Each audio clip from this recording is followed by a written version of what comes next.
கன்னியாகுமரி மாவட்டம் குளச்சல் அருகே ரீதாபுரத்தில் இயக்கத்தில் இருந்த நவீன கரும்புச்சாறு எந்திரத்தை சுத்தம் செய்த 13 வயது சிறுவனின் வலது கை விரல்கள் உள்ளே சிக்கி நசுங்கின.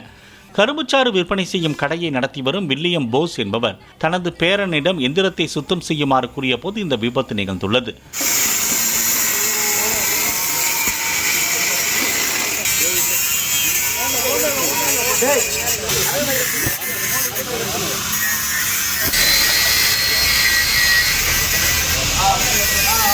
தீயணைப்புத்துறை வீரர்கள் அரை மணி நேரத்திற்கு மேலாக போராடி கட்டிங் மிஷினால் கரும்புச்சாறு எந்திரத்தை அறுத்து சிறுவனின் கையை மீட்டனர். பிளே ஸ்டோர் மற்றும் ஆப் ஸ்டோரில் இருந்து பாலிமர் செயலியை QR கோடு மூலம் பதிவிறக்கம் செய்யுங்கள். செய்திகளை உடனுக்குடன் பெறுங்கள்.